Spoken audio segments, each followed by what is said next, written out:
नमस्कार, मैं ज्योति श्रीवास्तव। आप देख रहे हैं सी न्यूज भारत। वक्त हो चुका है बुलेटिन का। बुलेटिन में बात होगी राजस्थान के बयाना की, जहां त्रिमूर्ति शिव जयंती महोत्सव हर्षोल्लास से मनाया गया। साथ ही नजर डालेंगे मुरादाबाद की खबर पर, जहां मुरादाबाद विकास प्राधिकरण कार्यालय पर एमडीए बोर्ड की 136वीं बैठक आयोजित की गई। और फिर बताएंगे कैसे मध्य प्रदेश के रीवा में सरपंच संगठन ने अपनी मांगों को लेकर जनपद सीओ को सौंपा ज्ञापन। इन तमाम खबरों पर करेंगे विस्तार से चर्चा। बयाना में प्रजापति ब्रह्म कुमारी ईश्वरीय विश्वविद्यालय के स्थानीय केंद्र की ओर से गुरुवार को 88वां त्रिमूर्ति शिव जयंती महोत्सव श्रद्धा व हर्षोल्लास के साथ मनाया गया। इस अवसर पर विभिन्न कार्यक्रमों के आयोजन किए गए व महिला कलश एवं त्रिमूर्ति यात्रा भी निकाली गई। त्रिमूर्ति जयंती के अवसर पर बयाना कस्बे के एक निजी विद्यालय परिसर में आध्यात्मिक व सांस्कृतिक कार्यक्रमों का आयोजन उपकेंद्र प्रभारी ब्रह्म कुमारी कमलेश दीदी की अध्यक्षता में हुआ, जिसका शुभारंभ मुख्य अतिथि एवं वरिष्ठ पत्रकार राजीव झालानी ने दीप प्रज्वलन कर किया। विशिष्ट अतिथि के रूप में निजी विद्यालय की प्रधानाध्यापिका भावना गुर्जर उपस्थित रहीं। कार्यक्रम की अध्यक्षता करते हुए कमलेश दीदी ने परमात्मा शिव बाबा व महाशिवरात्रि के रहस्य एवं महत्व पर प्रकाश डाला।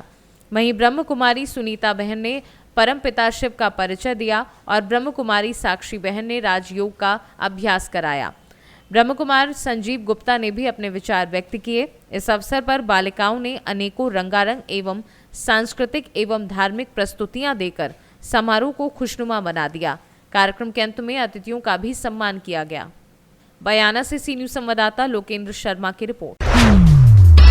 विकास प्राधिकरण की 136वीं बैठक में बोर्ड की समिति के सभी पदाधिकारी मौजूद रहे और अपनी अपनी राय रखी एवं मंडलायुक्त आंजनेय कुमार सिंह द्वारा मुरादाबाद में दिल्ली रोड और लाकड़ी बाईपास पर 2 अलग अलग टाउनशिप बसाने पर सहमति बनाने के साथ जल्द ही कार्य शुरू किए जाने की बात कही।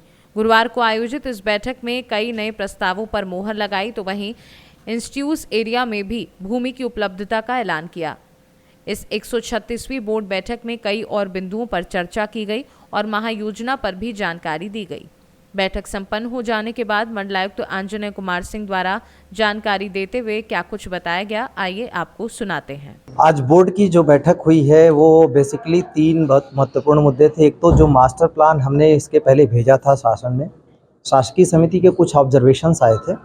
उन ऑब्जर्वेशंस पे एक एक बिंदु पर बोर्ड ने विचार किया और जितने सारे जो ऑब्जर्वेशंस थे उनके अनुरूप उस पर विचार करके उसका निराकरण कर दिया है और निराकरण करने के पश्चात उसको हम वापस भेज रहे हैं। इस उम्मीद के साथ हम शीघ्रता से उसको भेज रहे हैं, क्योंकि गजरौला का मास्टर प्लान अप्रूव हो गया है। हमारे लिए बहुत एक अपॉर्चुनिटी अच्छी मिल गई है कि गजरौला में इन्वेस्टमेंट रुका हुआ था, उससे इन्वेस्टमेंट बहुत फास्ट हो जाएगा। यही उम्मीद हम करते हैं कि हम जल्दी से जल्दी इसका मुरादाबाद का मास्टर प्लान भी अप्रूव करा लेंगे, जिससे और ज़्यादा हम यहाँ पर इन्वेस्टमेंट ले आ पाएंगे। तो पहला तो सबसे महत्वपूर्ण बिंदु ये था। दूसरा, 2 क्षेत्रों में एक जगह हम मिक्स प्लानिंग कर रहे हैं। जो चक फैजुल्लापुर है, लाकड़ी फाजलपुर है, वो वाला एरिया, वहाँ पर जो जिलाधिकारी है उनसे रेट डिक्लेयर कराया जा चुका है और बहुत सारे किसानों ने सहमत दे दी है। अब उसकी रजिस्ट्री का काम शुरू होगा। दूसरा जो एरिया है वो आपको पहले से पता है, उसमें हम लोग प्राधिकरण के द्वारा वहाँ पर टाउनशिप डेवलप की जाएगी और जिसमें बहुत सारी सुविधाओं के साथ एक स्पेसिफिक, चाहे वो एजुकेशन से लेकर हर एक चीज़ को ध्यान में रखते हुए उसमें भी रेट डिक्लेयर हो चुका है और बहुत सारे किसानों की सहमति आ चुकी है उसमें। उस पर हम कार्य कर रहे हैं, उसका भी बोर्ड ने अनुमोदन दे दिया है। जो तीसरा कार्य हुआ है, अंबेडकर पार्क बहुत अच्छा बना है, अंबेडकर उद्यान, उसका सौंदर्यीकरण हुआ है। उसमें कुछ और सुविधाएं बढ़ाने के लिए बोर्ड ने सहमत दी है, तो उसको भी हमने ले लिया है। और बाकी जो प्लानिंग थी प्राधिकरण की, उन सारी जो ये मेन मुख्य बातें ये थी इसमें। बाकी सारी चीज़ें भी हम डेवलपमेंट के पर्पज़ से बोर्ड ने ये तय किया है कि उसको हम तेज़ी से आगे बढ़ाएं, ताकि मुरादाबाद में हम ज़्यादा से ज़्यादा सुविधाएं विकसित कर सकें। उसमें जो प्लानिंग का पार्ट है उसमें यही है। मुरादाबाद विकास प्राधिकरण की 136वीं बोर्ड बैठक आज यहाँ मुरादाबाद विकास प्राधिकरण के सभागार में संपन्न हुई। आयुक्त महोदय मुरादाबाद मंडल की अध्यक्षता में इसमें कई सारे आज महत्वपूर्ण निर्णय लिए गए, जिनमें से प्रमुख निर्णय इस प्रकार से है। पहला तो यहाँ पर करीब 53 एकड़ एरिया में दिल्ली रोड पर निश्चय हाउसिंग की एक प्राइवेट टाउनशिप, इंटीग्रेटेड टाउनशिप का डीपीआर सैंक्शन किया गया है। इसके अंतर्गत विभिन्न प्रकार के आवासीय प्लॉट और कमर्शियल और विभिन्न प्रकार की जो है सामुदायिक गतिविधियों के लिए इसको किया गया है। प्राइवेट सेक्टर की अपने आप में ये एक सबसे बड़ी टाउनशिप अभी तक की प्राधिकरण द्वारा सैंक्शन की गई है और करीब करीब जो है इससे 150 करोड़ रुपए का निवेश शहर को देखने को मिलेगा और अच्छी जो है प्रॉपर्टीज़ भी शहरवासियों को उसमें मिलेंगी। दूसरा जो एजेंडा था वो मुरादाबाद की महायोजना को लेकर के था। इसमें शासन स्तर से 2 बार प्रेजेंटेशन हम लोगों के द्वारा किया जा चुका है। तो एक अंतिम बार जो है बोर्ड को अवलोकित कराने के लिए शासन द्वारा रेफर की गई थी, तो उसका आज अवलोकन करा दिया गया। बिंदुवार जो है परीक्षण करते हुए सभी पहलुओं पर गहन विचार विमर्श के बाद में प्राधिकरण बोर्ड द्वारा फाइनल अपनी सहमति दे दी है और कोशिश है कि आज ही उस महायोजना को हम लोग जो है वापस शासन को रेफर कर देंगे और उम्मीद है कि अगले 1 सप्ताह में प्रेजेंटेशन के उपरांत हम लोग इसको लागू करा सकेंगे। इसके बाद में तीसरा जो महत्वपूर्ण निर्णय लिया गया वो ये है कि प्राधिकरण की जो फर्स्ट कम फर्स्ट सर्व की स्कीम्स हैं, उसके अंतर्गत हम लोग प्रॉपर्टीज़ विक्रय कर रहे थे। तो करीब करीब 680 प्रॉपर्टीज़ थी, जिसमें से 106 प्रॉपर्टीज़ अभी तक बिक गई हैं। 574 प्रॉपर्टी जो कि ढक्का, मझोला और देहरी मुस्तकम और हमारी जो काशीराम योजना में है, वो अभी हमारे पास first come first serve basis पर उपलब्ध है। और खुशखबरी का विषय ये है कि हम लोगों ने इस बार भी जो है उन दरों को उसी दर पर रखने का जो है निर्णय लिया है और किसी भी प्रकार की बढ़ोतरी नहीं की है प्राधिकरण बोर्ड के द्वारा। तो वो करीब 90 करोड़ की परिसंपत्तियां जो कि 574 हैं कुल संख्या में, उन सभी को भी अगले वित्तीय वर्ष में भी हम लोग first come first serve basis पर उपलब्ध करा सकेंगे। और इसके अलावा जो है हमारी जो दिल्ली रोड पर और लाकड़ी फाजलपुर मैनाठेर जो चक फैजुल्लापुर एरिया में हमारी 2 टाउनशिप्स आ रही हैं, उसका भी भूमि क्रय करने के लिए और वहाँ पर जो है टाउनशिप विकसित करने के लिए प्राधिकरण बोर्ड का एक फॉर्मल अनुमोदन आज यहाँ लिया गया। जिलाधिकारी महोदय के स्तर से वहाँ पर सड़कों जो भूमि है उसकी दरों का निर्धारण हो चुका है। जो हमारी चक फैजुल्लापुर, मैनाठेर और लाकड़ी फाजलपुर में टाउनशिप है वो करीब करीब 128 हेक्टेयर में उसका हम लोगों ने एरिया ऑफ इंटरेस्ट रखा है और साथ साथ उसमें ऑलरेडी जो है हम लोगों को जो सहमतियाँ मिल चुकी हैं, करीब 30 हेक्टेयर के आसपास की सहमतियाँ भी प्राप्त हो चुकी हैं। तेज़ी से सहमतियाँ भी मिल रही हैं। वहाँ पर जो है चूँकि नगर निगम का क्षेत्र है तो अधिकतम 2 गुना सर्किल रेट का अलाउड है, तो उतना ही जो है दर जिलाधिकारी महोदय के स्तर से घोषित किया गया है। सिमिलरली जो वहाँ पर जो टाउनशिप आएगी वो मिक्स्ड नेचर की होगी, इंडस्ट्रियल और आवासीय। इसके अलावा जो है दिल्ली रोड पर भी एक अच्छा लैंड चंक प्राधिकरण के द्वारा आइडेंटिफाई किया गया है, जहाँ पर आधुनिक और जो है मेन रोड की सभी तरह से कनेक्टेड आवासीय टाउनशिप लाई जाएगी। 47 हेक्टेयर के एरिया में करीब 20 हेक्टेयर की सहमति मिल चुकी है। जल्दी ही वहाँ पर भी रजिस्ट्री जो है हम लोगों की शुरू होने वाली है। तो इस प्रकार से जो है प्राधिकरण तेज़ी से शहरवासियों को विभिन्न प्रकार की जो आवासीय सुविधाएं हैं उसको उपलब्ध कराने पर काम कर रहा है। पहले की जैसा आपने देखा कि हमारी मेगा टाउनशिप स्कीम जो है, जो कि शिवालिक नाम से है 11 गाँवों में, उस पर भी हम लोगों ने 2 गाँवों में दरें डिक्लेयर करा रखी हैं, निदौरा और डिडौरी में। इसके अलावा जो है मंगोपुरा और हमारा जो मनोहरपुर है वहाँ पर 3 गुनी दरें हम लोगों ने डिक्लेयर कराई हैं, जो कि वहाँ पर भी एक आवासीय टाउनशिप करीब 47 हेक्टेयर की आ रही है। और साथ साथ जो है आवासीय कम इंडस्ट्रियल टाउनशिप शहर के औद्योगिक विकास को देखते हुए हम लोग लाकड़ी फाजिलपुर, मैनाठेर और चक फैजुल्लापुर एरिया में लेकर के आ रहे हैं। एक और जो महत्वपूर्ण निर्णय आज हुआ है वो मुरादाबाद से सी न्यूज संवाददाता दानवीर सिंह की रिपोर्ट। खबर मुरादाबाद से है, जहां किसान रामवीर सिंह की हत्या का पुलिस और एसओजी की संयुक्त टीम ने खुलासा किया है। 12 फरवरी को अपने खेतों से किसान गायब हो रहा था। 26 फरवरी को पुलिस ने रामवीर की लाश बरामद की थी। किसान की हत्या के आरोप में पुलिस ने तांत्रिक राजेश कश्यप को गिरफ्तार किया। तांत्रिक के पास अपनी परेशानियों के समाधान के लिए मृतक किसान गया था। बता दें कि तंत्र क्रिया के दौरान ही बसंत पंचमी के पहले सोमवार को चाकू से गला काटकर हत्या कर दी थी और शराब के नशे में तंत्र क्रिया के दौरान तांत्रिक ने घटना को अंजाम दिया था। बिलारी के अंदर, बिलारी थाना क्षेत्र जो मुरादाबाद जनपद में पड़ता है, जिसमें एक गांव है ग्राम कैनोवी, वहां पर एक गन्ने के खेत में एक व्यक्ति का शव पड़े होने की सूचना मिली। सूचना मिलने पर पुलिस टीम मौके पर पहुंची और फोरेंसिक टीम को बुलाया गया। व्यक्ति का शव सड़ गल चुका था, जो शव को देखकर लग रहा था कि ये शव कम से कम 9-10 दिन पुराना है और व्यक्ति के गले में एक रुमाल बंधा हुआ था और उसका शव को फॉरेंसिक टीम आने पर शव को पोस्टमार्टम के लिए भिजवाया गया। पोस्टमार्टम रिपोर्ट जब उसकी रिपोर्ट आई तो उसमें पता चला कि गले में उसके चोट के निशान है और एंटीमॉर्टम इंजरी है उसकी बॉडी पर। उसके बाद में हमने 3 टीमें गठित की इसमें, और सभी हमारी एसओजी टीम, हमारी सर्विलांस टीम और उसके अलावा थाना बिलारी की टीम इसमें वर्कआउट करने में लग गए। और इसमें हमने सभी एंगल से जांच की तो पता चला इसके अंदर कि 13 तारीख को जो मृतक है उसकी शिनाख्त हुई, उसमें उसका नाम राजवीर निकला, और पता चला कि राजवीर की 13 तारीख को एक गुमशुदगी बिलारी थाने में दर्ज हुई थी। अब गुमशुदगी पता चला तो उनके बेटे से भी बातचीत की गई और उनके रिश्तेदारों से भी बातचीत की गई, सब लोगों से बातचीत की गई और आसपास के सीसीटीवी फुटेज हमने खंगाले। तो बातचीत में पता चला कि ये व्यक्ति जो राजवीर है काफ़ी दिनों से मानसिक रूप से पीड़ित था, काफ़ी मतलब डिप्रेशन में था, और इसकी बेटी की शादी नहीं हो पा रही थी तो लोग इसको ताना मारते थे कि तुम्हारी बेटी इतनी उम्र की हो गई, तुमने अब तक शादी नहीं की। तो ये इस बात से भी डिप्रेशन और घरेलू क्लेश से भी ये परेशान था। तो ये कई दिनों से घर वालों ने बताया, उसके रिश्तेदारों ने बताया, दोस्तों ने बताया कि काफ़ी दिनों से परेशान रहता तो किसी से बातचीत नहीं करता था। और अक्सर ये जहाँ इसका शव मिला कनोवी गांव में, वहाँ पे कुछ लोगों से जब हमने काफ़ी पूछताछ इधर इनके रिश्तेदारों दोस्तों से और आसपास के सीसीटीवी देखे तो हमें ये 12 तारीख को, 13 तारीख को इसकी गुमशुदगी दर्ज होती है, 12 तारीख को ये वीडियो में इधर आता हुआ दिखाई दे रहा है साइकिल से अपनी। तब हमने देखा कि आसपास वहाँ पे लोगों से पूछताछ की तो वहाँ पे हमें एक झोपड़ी मिली। उस जो शव मिला था उससे करीब 100-150 मीटर दूर एक झोपड़ी थी। तो वहाँ पे एक तांत्रिक रहता है जिसका नाम राजेश कश्यप है।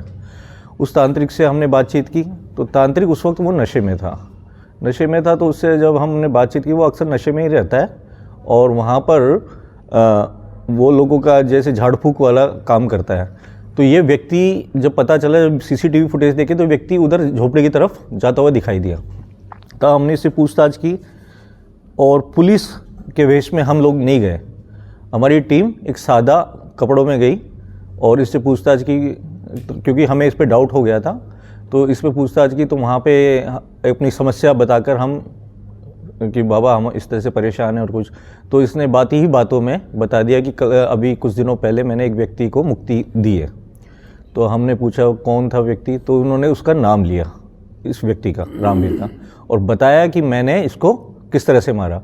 इसने बताया कि वो व्यक्ति आया था मेरे पास, परेशान था और मुक्ति चाहता था। तो मैंने कहा कि तुम जो 12 तारीख से 7 दिन पहले जो सोमवार पड़ता है तो उस सोमवार को तुम आना। तो ये सोमवार को आया था वहाँ पर, बसंत पंचमी से जो अगला पहला सोमवार पड़ता है जो 12 तारीख को पड़ रहा था, ये सोमवार को ही वहाँ पर उपचार करता है इस तरह के झाड़ फूक वाले। तो इसने 12 तारीख को सोमवार भी था और 12 तारीख को बुलाया, कहा कि ये दिन बहुत शुभ है, तुम इस दिन आना। तो वो उस दिन आया इसके पास और उसके बाद में इसने शराब पी वहाँ पर, और शराब पीने के बाद इसको ले गया गन्ने के खेत में और वहाँ पर इसके गले में इसने 3 गांठ डाली, जो इसने बताया, स्वीकार किया है कि मैंने उसके रुमाल से उसके गले में 3 गांठ डाली, उसको गला को फांस दिया।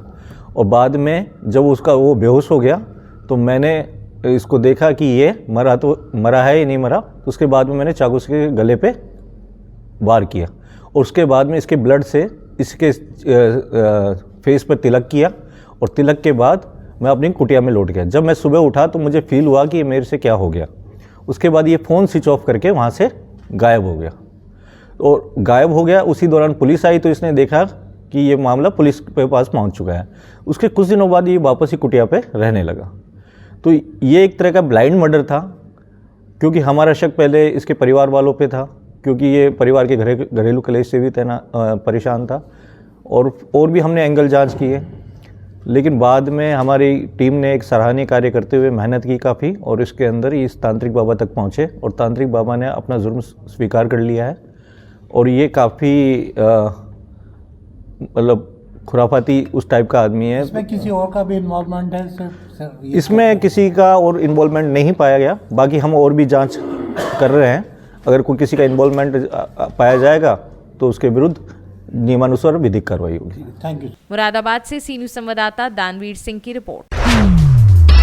खबर मध्य प्रदेश के रीवा जिले से है, जहां मध्य प्रदेश सरपंच संगठन ने अपनी मांगों को लेकर जिला पंचायत सीईओ को ज्ञापन सौंपा। जानकारी के मुताबिक बताते चले कि मध्य प्रदेश सरपंच संगठन के बैनर तले सैकड़ों सरपंच ने सरपंचों को पूर्ववत समस्त अधिकार संपन्न कर सभी मांगों को पूरा करने के लिए जिला पंचायत सीईओ संजय सौरभ सोनवाड़े को ज्ञापन सौंपा, जिसमें सरपंचों ने जीएसटी को पंचायत के निर्माण कार्यों से मुक्त रखा जाए अथवा टी-एरा में जीएसटी को जोड़ना, भवन से निर्माण कार्यों में ग्राम पंचायत के मस्टर रोल का प्रतिबंध हटाना अथवा पंचायतों के प्रमाण पत्र के आधार पर कार्ड जारी करना, डीएमएफ मद की राशि समानुपातिक क्रम में सभी पंचायतों को जारी करना, मनरेगा का लेबर एवं मटेरियल भुगतान 1 हफ्ते के अंदर किया जाना, सुदूर सड़क का निर्माण पंचायत स्तर पर चालू करना व पशु शेड रीवा जिला में निर्माण चालू करवाना तथा जनपद पंचायत को प्रशासन द्वारा प्राप्त 15वें वित्त का पैसा सभी ग्राम पंचायतों को समानुपातिक क्रम में प्रदान करना एवं सरपंचों को 1 लाख रुपए का अतिरिक्त प्रतिवर्ष वित्तीय अधिकार बिना टीएस के देना सम्मिलित है। ग्राम पंचायत दादर अध्यक्ष सरपंच संघ जनपद पंचायत रीवा। दरअसल वर्तमान समय में जो पंचायती राज व्यवस्था है, हम लोगों के साथ घोर अन्याय हो रहा है। कोई काम माने जो हमारा मूल पंचायती राज था उससे हटकर हमारे सारे अधिकार छीन लिए गए हैं। मैं आप लोगों के माध्यम से ये निवेदन करना चाहता हूं शासन से कि हमारे पूर्ववत जो हमारे पंचायत के अधिकार दिए गए थे, हम लोगों को यथावत रखे जाएं, पंचायतों को सशक्त किया जाए, जिससे हम आगे कार्यक्रम कर सकें। धन्यवाद। अनिरुद्ध पांडे, सरपंच दादर। आज हम लोग सरपंच संघ पूरे रीवा जिला के सरपंच साथी इकट्ठा हो करके जिला कलेक्टर मैडम के यहाँ आए थे और वहाँ मैडम से मुलाकात नहीं हो पाई, तो जिला के जो हमारे मुखिया हैं हम सबके सीओ साहब, उनको हम लोगों ने ज्ञापन दिया है। ज्ञापन में ये है कि जो जीएसटी जोड़ी गई है, हाँ, जीएसटी को पंचायत के निर्माण कार्यों से मुक्त रखा जाए। अगर नहीं रखा जाता तो टीएस में जीएसटी को जोड़ा जाए। भवन सा निर्माण कार्डों में ग्राम पंचायत के मास्टर रोल का प्रतिबंध हटाया जाए। डीएमएफ मद की राशि समानुपातिक क्रम में सभी पंचायतों को जारी की जाए। मनरेगा का लेबर एवं मटेरियल भुगतान 1 हफ्ते के अंदर किया जाए, क्योंकि 206 रुपये एक तो हम पेमेंट देते हैं और 4-4 महीने हमारी लेबर बैठी रहती है। कैसे वो हमारे पास काम करेगी और कैसे हम पंचायत का विकास कर पाएंगे। वर्तमान में 221 रुपये है। सुदूर सड़क का निर्माण रुका हुआ है, पंचायत स्तर पर चालू किया जाए।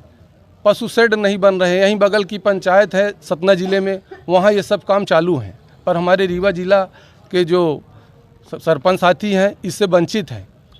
जनपद पंचायत को शासन द्वारा प्राप्त 15वें वित्त का पैसा सभी ग्राम पंचायतों को समानुपातिक क्रम में प्रदान किए जाएं। सरपंचों को 1 लाख रुपए अतिरिक्त प्रतिवर्ष वित्तीय अधिकार बिना टीएस के दिया जाए। जनपद पंचायत कार्यालय में सरपंचों के लिए एक कक्ष दिलाया जाए। सरकार के हितग्राही मूलक योजनाओं के संचालन हेतु ग्राम पंचायत के सरपंच, समन्वय अधिकारी, पीसीओ, सचिव एवं रोजगार सहायक जीआरएस के माध्यम से अनुमोदन से किया जाए। पंचायत स्तरीय कर्मचारी का वेतन सरपंचों के अनुमोदन से आधार पर किया जाए, ताकि वो ड्यूटी सही समय पर आएँ और सही काम करें पंचायत के विकास के लिए। रोजगार सहायक पंचायत के ही हैं, वो सरपंच से अपना कंपटीशन करते हैं, साथ नहीं देते, तो रोजगार सहायक को स्वतः के पंचायत से हटाकर अन्य पंचायतों में स्थानांतरित किया जाए, जैसे सचिव किया जाता है। ब्लॉक स्तरीय व्यवस्था, ब्लॉक स्तरीय मुख्य कार्यपालन अधिकारी जिला पंचायत रीवा द्वारा मनरेगा के कार्यों में लगाए गए कार्यों में प्रतिबंध अविलंब हटाए जाएं एवं कार्य प्रारंभ कराए जाएं। यही हम लोगों की मांगे हैं। और 15वें वित्त की अभी किस्त नहीं आई है। सीओ साहब ने अभी बोला है हम सबको कि हम ये तुरंत ऊपर लेटर पहुंचा करके और मांगे पूरी करवाएंगे और निराकरण करेंगे। और हम सरपंच साथियों का मानदेय भी बढ़ाया जाए। 10,000 कम से कम 10 से 15,000 तो होना ही चाहिए। यही हमारी मांगे शासन और प्रशासन से। मैं डॉक्टर भूपेंद्र सिंह ग्राम पंचायत अजगरहा का सरपंच हूँ और सरपंच का जिले का जिला अध्यक्ष। सरपंच संघ का। बहुत बहुत मैं धन्यवाद। अनिरुद्ध प्रसाद पांडे। हाँ, सरपंच संघ के द्वारा आज एक ज्ञापन दिया गया है। उसमें उनकी विभिन्न मांगे जो है उसमें शासन स्तर से या यहाँ के स्तर से जो संबंधित है उसका निराकरण हेतु कहा गया है। उसमें पूर्व में जो अधिकार दिए गए थे सरपंच साहिबान को, तो उनको पूर्ववत करने के लिए उनके मानदेय से संबंधित जो भी इश्यूज़ है उनके लिए उनका एक डिमांड है। सरपंचों का वेतन 50,000 रुपये, पेंशन 25,000 रुपये, बॉडीगार्ड, आवास, यात्रा भत्ता, इन संबंध में भी दिए गए हैं जो ज्ञापन है उसमें इसका उल्लेख है। उसके बाद सरपंच निधि 1 करोड़ सालाना एवं संपूर्ण वित्तीय अधिकार देना और बाकी जो अभी काम रुके हुए हैं उसका क्रियान्वयन हेतु अनुरोध किया गया है कि ये सभी की जो सैंक्शन है, स्वीकृति है, वो पंचायत स्तर से ही होनी चाहिए। इस संबंध में ज्ञापन दिया गया है। सर, जैसे बस शेड और सुदूर सड़क, इसमें भी ज़्यादा कठिनाई आ रही है। इसमें भी उनके द्वारा ये बताया जाता है सुदूर सड़क नहीं मिल रही है अथवा टीएस नहीं हो पा रहा है। इसमें क्या विसंगति है? सुदूर सड़कों के संबंध में शासन ने समय समय पर निर्देश जारी किए गए हैं। अगर ज़्यादा सड़कें कहीं किसी ज़िले में प्रगतिरत है जहाँ पर 60-40 के रेशो मेंटेन नहीं है, NRM से नॉन NRM का रेशो मेंटेन नहीं है, तो सुदूर सड़क सैंक्शन नहीं हो पा रही है। शासन का निर्देश है। फिर भी हम जो भी ग्रीवेंसेस है वो भी हम शासन को कम्युनिकेट कर देंगे। इसमें थोड़ा सा रिलैक्सेशन हमें मिल जाएगा। पशु शेड नहीं मिल पा रहा है। पशु शेड के लिए भी सिमिलर ये है, तो उसके लिए भी हम शासन को लेटर लिख के एक स्पेशल परमिशन उसमें ले लेंगे। रीवा से सी न्यूज संवाददाता अर्जुन तिवारी की रिपोर्ट। खबर मध्य प्रदेश के रीवा जिले से है, जहां पर अमृत 2.0 योजना के तहत नगरपालिका निगम रीवा क्षेत्र अंतर्गत वार्ड क्रमांक 9 में लगभग 206.80 लाख रुपए से बनने वाले झलबदरी तालाब एवं कुबेर तालाब वाटर बॉडी के संरक्षण सौंदर्यीकरण कार्य का भूमि पूजन मध्य प्रदेश शासन के डिप्टी सीएम राजेंद्र शुक्ला द्वारा किया गया। इस दौरान नगर निगम आयुक्त संस्कृति जैन, नगर निगम अध्यक्ष वेंकटेश पांडे सहित क्षेत्रीय जनप्रतिनिधि व रीवा के क्षेत्रीय जन बड़ी संख्या में उपस्थित रहे। जलबदरी और अमृत 2 के तहत जलबदरी और कुबेर तालाब का शहरीकरण हो रहा है। हाँ, सौंदर्यीकरण हो रहा है। इस पर क्या नहीं, ये बड़ी खुशी की बात है। लंबे समय से लोगों की ये मांग रही है कि जैसे रानी तालाब और चिरौला तालाब का और रतहरा का विकास हुआ है, उसी प्रकार से झलबदरी और कुबेर तालाब का भी होना चाहिए।